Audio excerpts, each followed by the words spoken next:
It is one of the most familiar of all ancient myths, the story of young Icarus falling from the sky because he flew too close to the sun. The Greeks imagined that Icarus and his father Daedalus had been imprisoned on the island of Crete by King Minos, the king of Minotaur fame. To escape, the clever craftsman Daedalus fashioned wings from feathers and wax. Before becoming the first humans to fly, however, Daedalus warned his son to stay close to him. Flying too low would allow the sea to soak the feathers. Too high, and the sun would weaken the wax. In his youthful exuberance, Icarus ignored his father's instructions, soaring ever higher and higher, until it was too late. He plunged to his death in the Aegean Sea, making great waves that still ripple through our culture today. Let's explore that splash together in this short tutorial.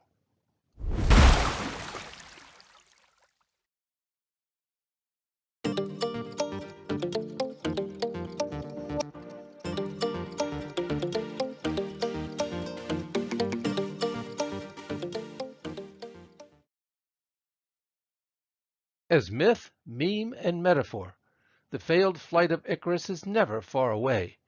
It shows up in hard science, hard rock, even on hard bodies. Icarus provides a one-man history of art, from the frescoes of ancient Pompeii and medieval manuscripts to the Renaissance and early modern paintings, and of course the walls of modern buildings and museum galleries.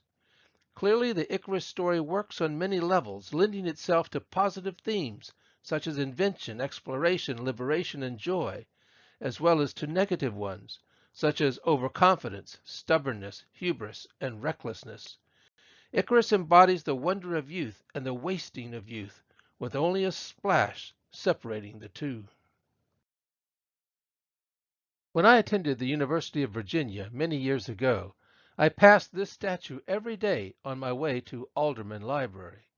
The sculptor, who's most famous for carving the faces on Mount Rushmore, used Icarus and his wings to honor the life of young James McConnell, a UVA student who flew biplanes as an American volunteer in World War I.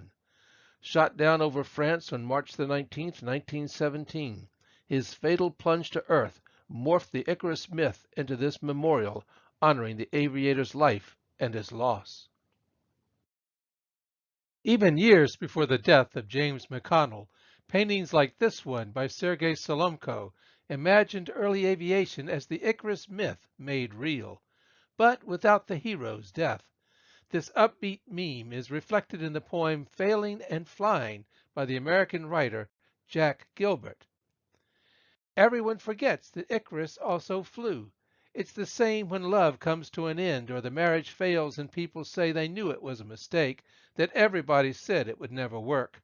I believe Icarus was not failing as he fell, but just coming to the end of his triumph. Yes, we make our own choices.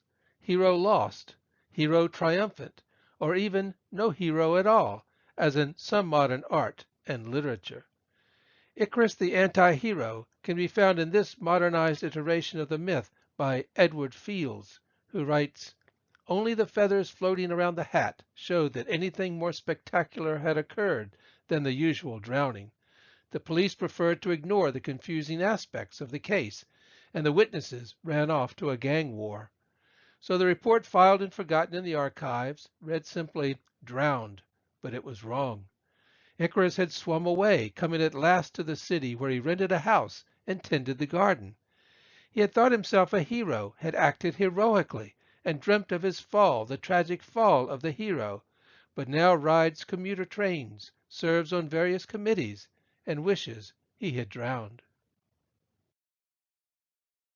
There are almost no limits to the lessons we can learn from the story of poor Icarus. And that brings us to a poem about a painting about a poem about the myth.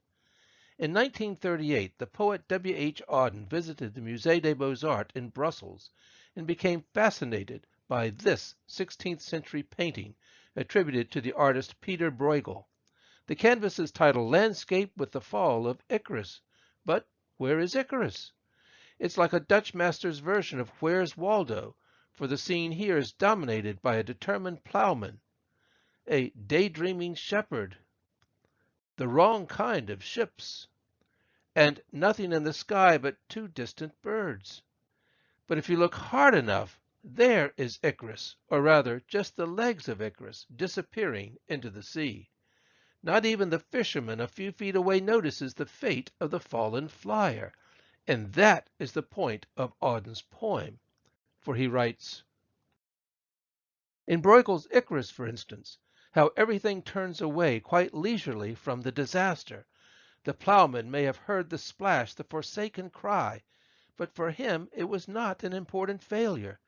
The sun shone as it had to on the white legs disappearing into the green water, and the expensive, delicate ship that must have seen something amazing, a boy falling out of the sky, had somewhere to get to and sailed calmly on. In the painting, therefore, and the poem about it, neither the extraordinary experience of a boy falling from the sky nor the disaster of his death are worth anyone's attention, not the farmer, the fisherman, the shepherd, or anyone on board the passing ship. Auden sees in the painting a metaphor for humanity's indifference to suffering as the world stood on the doorstep of World War II.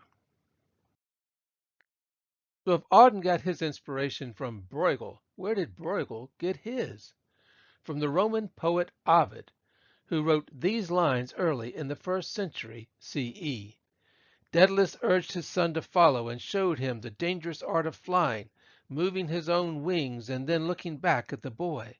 Some angler catching fish with a quivering rod, or a shepherd leaning on his crook, or a plowman resting on the handles of his plow saw them perhaps and stood there amazed, believing them to be gods able to conquer the sky. Ovid gives us the main figures in Bruegel's painting, the plowman, the shepherd, and the fisherman. But notice that these individuals react differently here. They are watchful and amazed, not apathetic, not indifferent. They are more like the figures in these paintings, which follow Ovid's text to the letter. And that is how one myth can easily morph into a multitude of memes and metaphors in art and literature.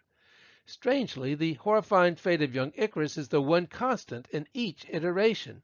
The differences between them derive from the everyday folk, the farmer, the fisherman, and the shepherd, and how they will respond to a splash heard around the world for the last 2,000 years.